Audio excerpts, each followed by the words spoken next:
back into Momentous Struggle. Today we're going to go ahead and take a look at the Witches of Dathomir box. I'm really excited about this one. It's Mother Talzin, Savage Oppress, and some Nightsister acolytes. These sculpts are hot.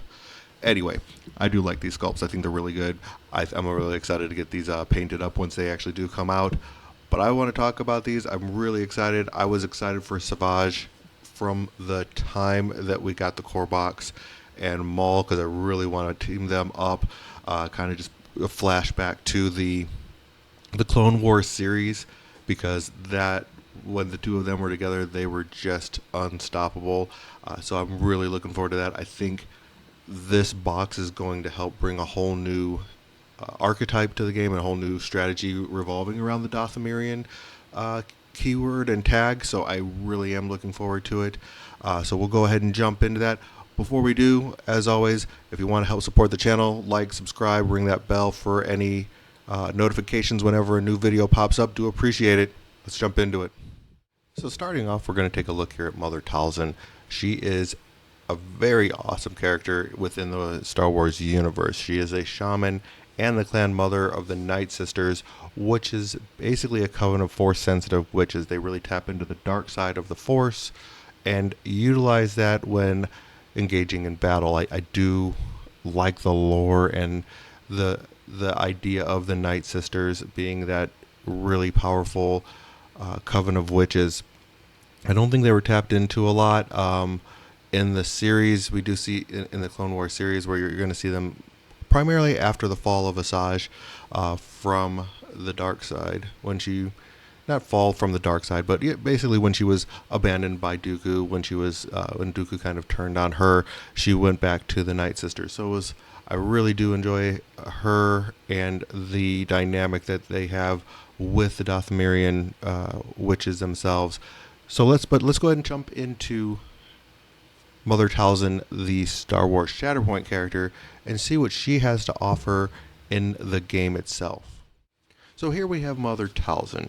She is an 8 squad point primary character. She has 3 force, 10 stamina, 3 durability. Like I said, she is a primary unit. She has the tags of Dathomirian, Force User, and Nightsister, and she's from the Clone Wars era.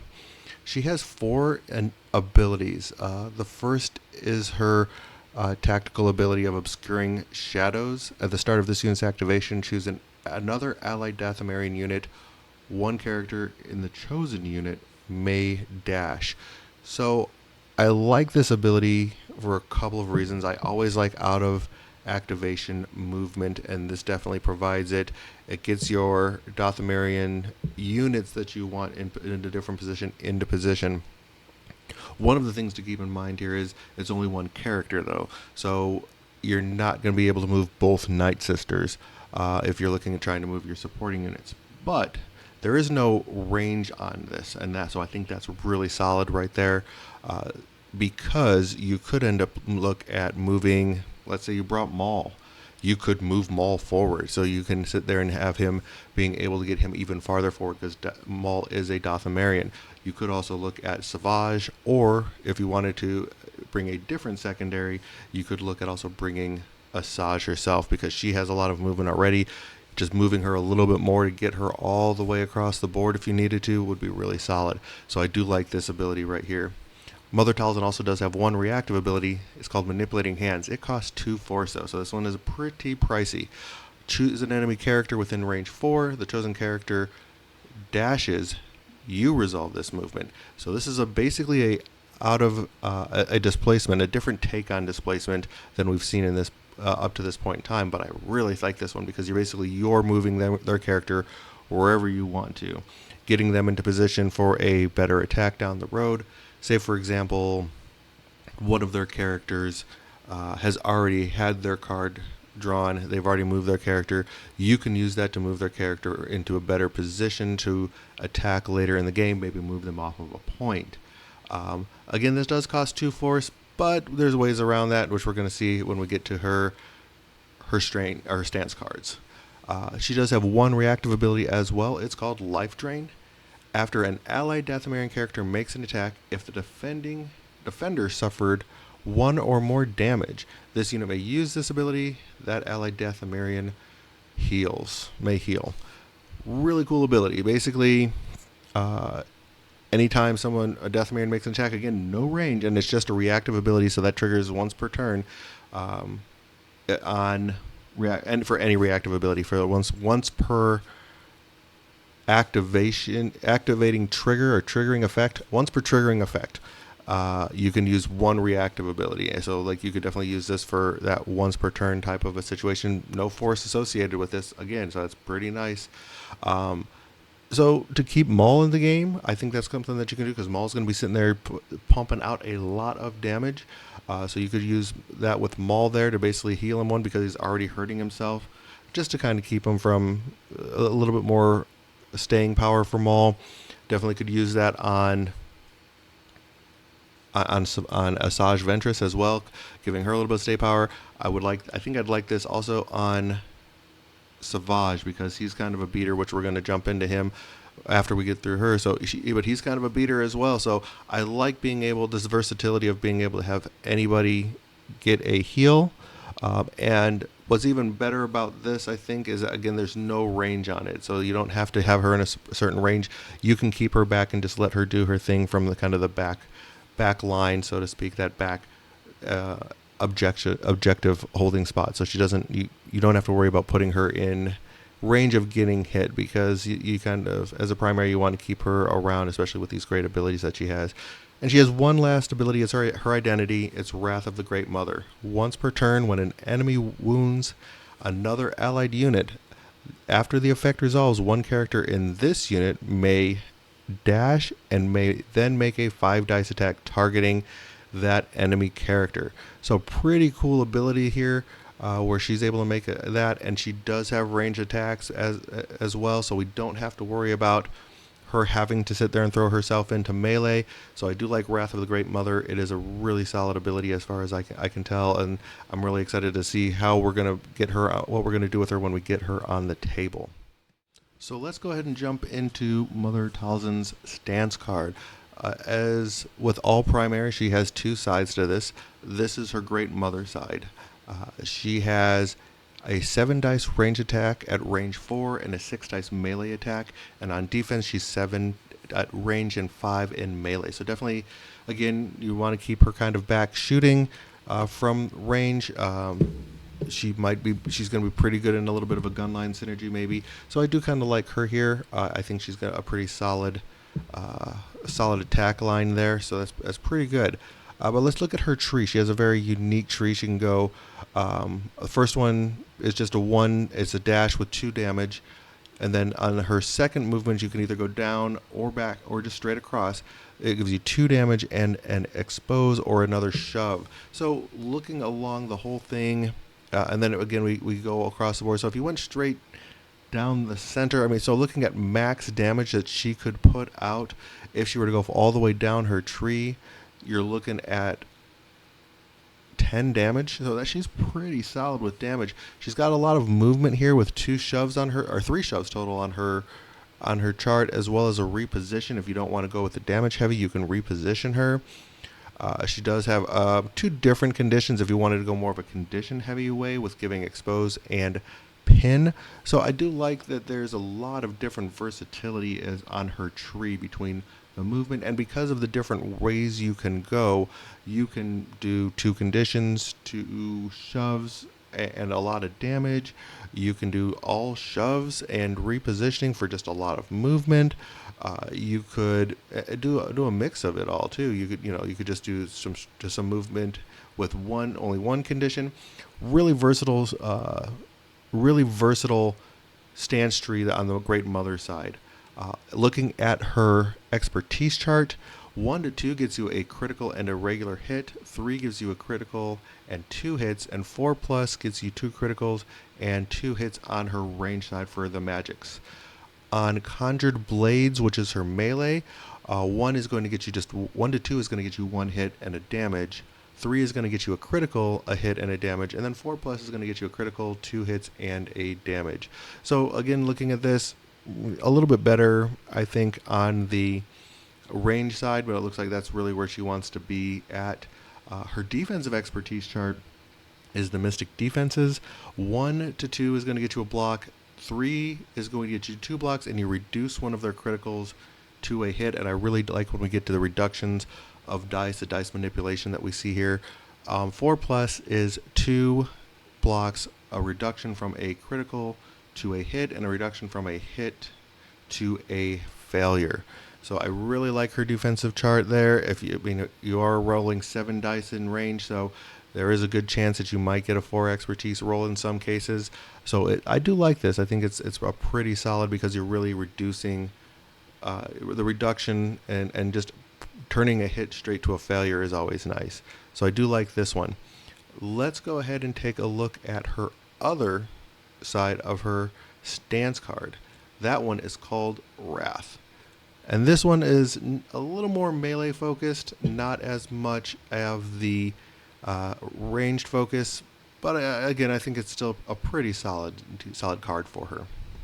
But looking at the dice in general, it's a 6 dice range attack at range 4, 7 dice in melee, 5 defensive at range, and 6 defensive dice in melee. So more than likely you're going to want to start on the Great Mother side because you have better at range defense. That way most attacks against her, if she's going to be attacked in the early game, is probably going to be on the defensive side. So you're really going to probably want to stay on that Great Mother side of her card. Looking at her tree, it's pretty straightforward. You can have 2 starting positions on this one where it's either 2 damage or 1 damage and a disarm. But she has a little bit of healing. She has a lot of conditions. So there's 2 different heal on there that you could potentially do. So, and again, you can always use that to heal somebody else, not just herself. Not as much damage on here, but there is a strain, there is an expose if you get all the way down the chart. The thing I like most, like that I've seen on a lot of these characters, is that free active ability. So going back to her ability card, this is where that manipulating hands ability comes into play, where you don't have to worry about that 2 force, and she can just move somebody off of a point. So she can attack somebody, and then it doesn't have to be the character that you attack to use that manipulating hands ability. So she can move somebody else if she wanted to into a different position in range that's in range 4. So again, I do really like this side of the chart, but again, I don't think you want to start here just because you have better defensive dice on the Great Mother side. But let's go ahead and take a look really quickly at her expertise chart. At range, she's got 1 to 2 gets you a hit, 3 gives you a critical and a regular hit, and 4 plus just gives you a hit and 2 criticals, and that's for the magics.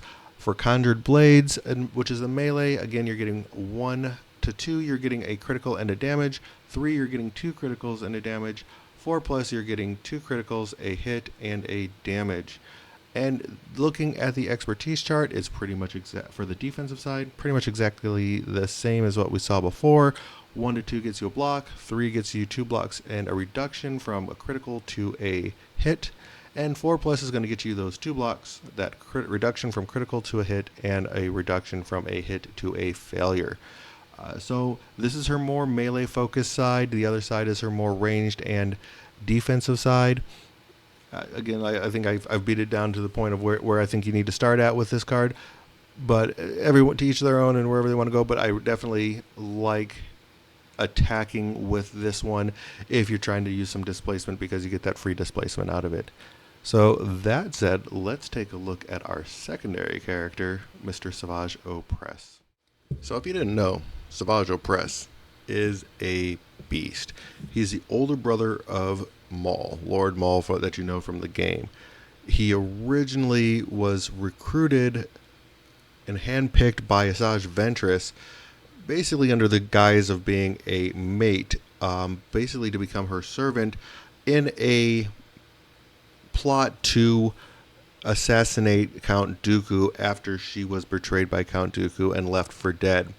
This was all helped out by Mother Talzin, who had provided Savage to Dooku as a new apprentice / assassin for him because of the failures of Asajj Ventress, and that was all basically a plot by the Nightsisters against Count Dooku. So he's a very interesting character. He ends up basically failing as the apprentice, as the assassin, and ends up falling down to working, finding Darth Maul, or Lord Maul, after his fall out with Count Dooku, and brings Maul to Mother Talzin to restore him to his former glory, which brought him to where he was at in the game state that we know of in Shatterpoint, where he has worked side by side with Savage to create the criminal underworld that they had adapted during the Siege of Mandalore. So a really interesting storyline, a really interesting character. But let's take a look at how he relates to Shatterpoint the game and how he can be utilized. So Savage overall has a really interesting kit. He is a 4 squad point, 0 force secondary character. He comes with 10 stamina and 2 durability with the tags of Dathomirian, Force User, Separatist Alliance, and Sith, and of course is from the Clone Wars era. He has some really interesting abilities. He has 3 innate abilities that just makes him really a powerhouse in a lot of ways. But we'll touch on that after we talk about his 2 active abilities that he has. His first active ability is called Dark Fury, and basically what this one works is he chooses an enemy unit within range 2 and roll 5 dice.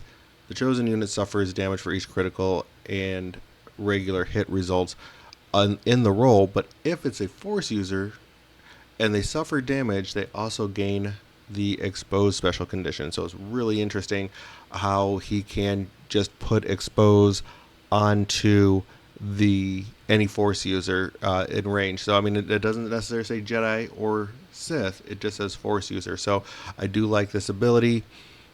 One thing to keep in mind with this is it does cost 2 force. There is a way to kind of get around that with his on his stance tree, but I don't know if you really want to do that, because if you're getting to it on his stance tree, then you're going to be not getting the Expose before the attack, where if you use this on the front end, it will end up putting Expose before you attack. Again, the problem being this costs 2 force. It's a very, and if unless you're playing him with Count Dooku, you're only starting with 6 force to begin with. So this is a lot of investment. It's a third of your force in most situations. So I don't know if this is really an ability that you're going to want to use very frequently, but it is pretty powerful because of putting that exposed special condition, that exposed condition onto any force user. His other active ability is called Furious Rush. Each character, and this one does cost 1 force, but it is a additional movement that you can get out of it. So aside from the normal movement action, each character in this unit can dash. If the unit is injured, though, then each character in the unit can advance. So before he has his injuries, he can make just a normal, before any injury is assigned to him, he can just make a normal dash movement, but he can make his full advance in the event that he has damage. So if it's his, say, last activation after he has his second wound on him, or a second injury, he can definitely move across the board and just go out in a blaze of glory. And one of the things that helps him go out in a blaze of glory is going to be all these different innate abilities that he has. First one being Overpowering Monster. So when he makes an attack targeting a primary character, he adds 2 dice. So that makes sure, kind of helps him to get all the way down his tree with adding those 2 additional dice. So that just kind of a little extra insurance when you're attacking a primary to try and get down that tree. He also has Pain is Weakness. Characters in this unit have Protection and Steadfast. So that adds a little bit of survivability in the protection aspect there, because it does reduce that damage in any damage pool by 1. So having that 10 durability, or 10 stamina I should say, definitely does help having that protection to keep him standing up and not getting those wounds on him, and not getting that injuries and everything along those lines. But he also has Steadfast, so he's not going to be pushed off of a objective as easily as he would with all of the shoves. So definitely a nice just added piece to that, and just being an innate ability that he has in those two extra abilities. And then he has his last one of Unwitting Brute. When an allied Separatist primary unit or an allied Dathomirian primary unit starts an activation, within 3 of this unit, he can dash. Pretty cool ability. I mean, you really want to look at where your placement is to try and keep everybody within range 3 to get that extra additional out of activation movement out of him. Again, this is, and you want to make sure that this is the ability that you want to use, because when it comes to the innates, no, this is an innate, not a reactive. So you can definitely use this whenever somebody activates. It's not going to fall into that restriction that we see with the reactive ability. So I would definitely be happy to make sure you're placing him when you're, especially on deployment. Make sure that you're placing your 2 primaries in a way that they're going to be within 2. Like if you're running both, like say Mother Talzin and Maul, make sure that he's kind of in between the 2 of them and still being able to be within range 3, so he can get a movement if you're forced to activate them before you're activating him, depending on how your cards draw out. So a very interesting kit. Like I said, he has a lot of interesting innate abilities that just make him a very powerful character, especially adding those additional 2 dice and everything along those lines. So I do like it, but let's take a look at his stance card and see how that is going to play out, and how that, I think that's where a lot of the money is going to be made with Maul, is in his stance card and his stance tree. So let's take a look at that. So here we have a look at his stance tree. He does not have a ranged attack, which is pretty common for most of our lightsaber wielding models and characters and units that we've seen so far. He does have a 7 dice melee attack. Now, keep in mind, looking at that overpowering monster, if he's attacking a primary, that's now 9 attack dice that he has. He has 4 across the boards for his defense on melee and on range, so pretty light on those defensive dice, but again, with that protection, that kind of helps out as well, having that protection ability under his pain is weakness. So I think that there's a good trade-off there with all of that. His stance tree is pretty straightforward. You're either going straight across or you're going down. If you're going down on his stance tree, you're really just doing straight 8 damage until you get to that last one, and that's where you're either using your Furious Rush to move him somewhere else, or you're using that Dark Fury to do an additional damage, maybe to the person that you initially attacked and give him expose, or maybe attacking somebody else to put a new exposed condition onto another force user somewhere else after you've already made your attack. It's kind of how you want to play the situationally based, how you're going to utilize that last one. But having 9 dice in his attack dice in his tree, only going 9 or going down 5, it's pretty possible you might be able to do the full tree on him depending on who you're attacking. Again, attacking a primary unit, a force user, they're going to be rolling a lot more defensive dice than say a secondary or supporting unit. So you might not always get all the way down the tree, but you do have some benefits to that for sure. If you're going on the top side of it, that's where all of the conditions are. So you're really trading damage for conditions. But you're doing a total of 5 damage, but you're putting 3 total conditions on here, potentially, if you go all the way down the chart with expose, strain, and disarm. So I like that. I like putting conditions on just because of what it does, especially, like I said, the disarm and the expose, which basically nullifies the expertise chart. I think that's always really good. Looking at his expertise chart that he comes with, he has his double-bladed lightsaber on his melee expertise, because he, of course, does not have a ranged attack. So 1 to 2 is going to get you a critical hit and 1 damage. 3 is going to get you a critical hit, a regular hit, and a damage. And then 4 plus gives you 2 crits and a damage. So pretty average as far as stance trees go. Nothing spectacular, but it's okay. It's pretty solid. Looking at his unnatural resilience for his defensive expertise, 1 gets you a block, 2 plus gets you a block and a jump. He's not rolling a lot of attack dice, so the idea of having a long or really detailed defensive expertise wasn't going to happen anyway. So it seems pretty good for only rolling 4 attack dice. It seems like a pretty solid defensive expertise chart. But that is Maul. That's what we have from him. Not Maul, Savage, the brother of Maul. Like I said, I do like him. I think he looks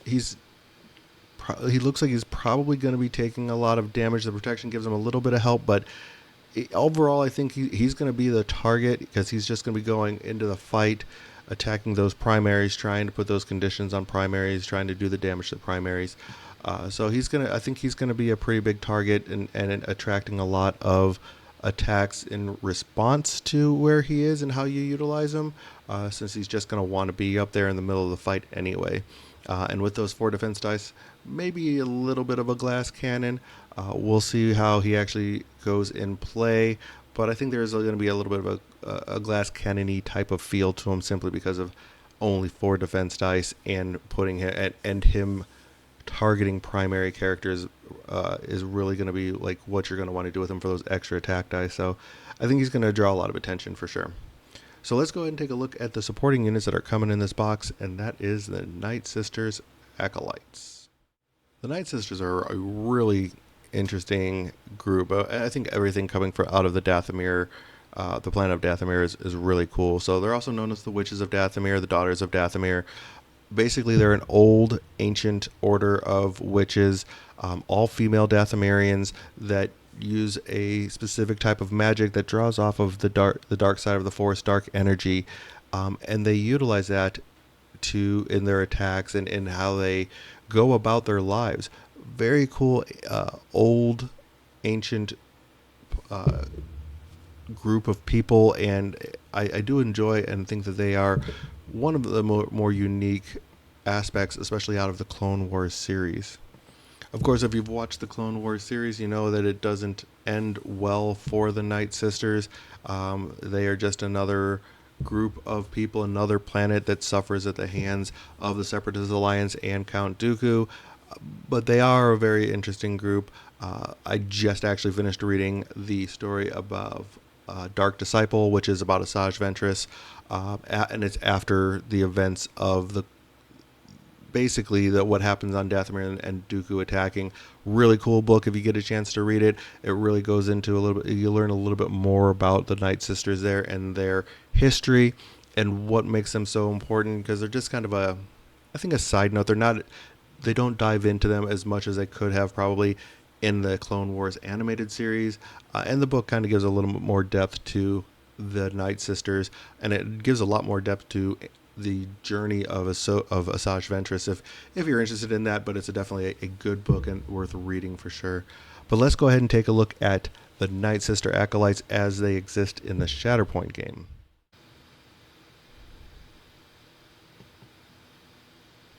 So the Nightsister Acolytes are a supporting unit. They're on par, pretty average, I think, for them. But they always, like every unit that we have in this game so far, brings something different, brings something unique. So the Nightsister Acolytes are a 4 squad point costing unit, 0 force, 7 stamina, 2 durability, and of course, like I said, they are a supporting unit from the Clone Wars era. They do come with the tags of Dathomirian, Nightsisters, and Trooper. They have 4 abilities, 1 active, 1 reactive, and 2 innates. Pretty good abilities. Some that are going to have a little bit of, if you've been playing this game since the release, or at least for a little while, you'll probably be familiar at least with their reactive ability. Their active ability, though, is called Acrobatic Advance. It does cost 1 force. Each character in this unit can jump. If any character in this unit jumps, they get a hunker token. So they get to move and basically get cover, so you can jump them into cover. So it is some nice additional movement that you can get for a force with them. Also getting that hunker token. We'll see on their stance tree, they really do want to, or on their stance card, they really want to be more in melee. So this helps them, in range. So this really does help them get to where they want to be. And having that hunker token for maybe some additional cover because they can jump and get elevated is probably going to help as well. So I like what you can potentially do with this one particular ability. The reactive ability of Coordinated Fire, again, something that we've probably seen if you have played with or against clones. You're going to be familiar with the Coordinated Fire, basically. But this is, instead of being in range of a Galactic Republic unit, you're going to be in range of a Dathomirian unit, and as long as they're within range 5, the targeted unit gains expose. So I like giving people expose. I think anyone who's listened to my channel for at least an episode or two, or a video or two, definitely knows how I feel about expose and how I think that's just a great condition. And then there is also 2 innate abilities that they have: Darkness and Shadows. While this unit has 1 or more hunker tokens, characters in this unit add 1 dice to their defense rolls against against range attack. So that hunker token from the acrobatic advance is going to help them with defensive dice in other ways as well. So they can end up having a lot of defensive dice at range. So really kind of want to use them in a gunline type of way, simply because of you don't want to put them up where they're going to get into engagement range, because they're just going to be rolling a lot of defensive dice and be able to survive a lot longer. So those abilities in conjunction definitely are going to help the survivability of the Night Sister acolytes. And their last ability is Night Hunter. Again, this is an innate ability. When a character in this unit makes a range attack as part of the combat action, if the it targets an enemy that is engaged with another Dathomirian character, it adds 2 dice to the attack roll. So this, I think, is probably going to be best in conjunction with if you're bringing Maul or Savage, because those 2 just want to be in combat, engaged in melee combat, just beating up on people. So I think this ability is probably going to be able to see a fair amount of play as long as you have them in the right place at the right time. But I think you can definitely be adding additional dice there as well. So they have a lot of additional attack power that they can have in the number of dice that they're rolling, as well as in the defensive dice, simply because of the way that their kit is built. So I think there's some good survivability, as well as some good decent dice rolling potential here. Not necessarily damage output, because that is dictated by the stance tree, but they can roll a fair amount of dice to try and get where they want to on this particular tree. So I do like them, but let's take a look at their tree and see how that's going to play out, because it is, again, they're supporting units, so they're not going to have the greatest stance tree in the world, or stance card. But again, they're going to be offering a little bit of extra oomph with those abilities. So let's take a look at that though. So here we are with their stance card, and looking right off the bat, like I said, you kind of want to use them at ranged. They have a range 5 range attack with 6 dice, which again, like I said, can work its way into 8 dice that you're rolling. So definitely could be putting a lot of dice, rolling a lot of dice in ranged attacks. If they end up getting into melee, it's going to be 5 dice, and defensively 5 on defense on ranged and 4 in melee. But again, there's ways to add additional dice, especially because you're going to be trying to put those hunker tokens on them. So you could be potentially rolling 6, 7, 8 dice, depending on if you're taking cover and everything else. So you could be rolling a lot of defensive dice in the ranged defensive. So definitely something to think about when you're playing these particular ladies. But looking at their stance tree, it's pretty much straight across. There's 1 potential dive down at the 3rd, which can give you a heal, but going straight across, at most you're only going 5 down the tree. If you're going to get the full tree, it's only 7 damage. So like I said, not a whole lot of damage output here, especially because you're going to want to stay in range, so you're not going to go down that melee expertise chart in most cases. But you do get a disarm and an expose. A pin and an expose for their 2 conditions on their tree, as well as a little bit of movement with a shove and a jump. So there is some movement, some conditions, along with that 7 damage if you go all the way down the tree. So not too bad for a supporting unit, but not the greatest, because they are a supporting unit as well. So looking at their bows on their expertise chart though, 1 expertise gets you a hit, 2 to 3 gets you 2 hits, 4+ is going to get you a critical and 2 hits. So not too bad, especially when you look at the fact that you could be potentially rolling 8 dice with them if you're lining them up correctly and having the right people in the right places.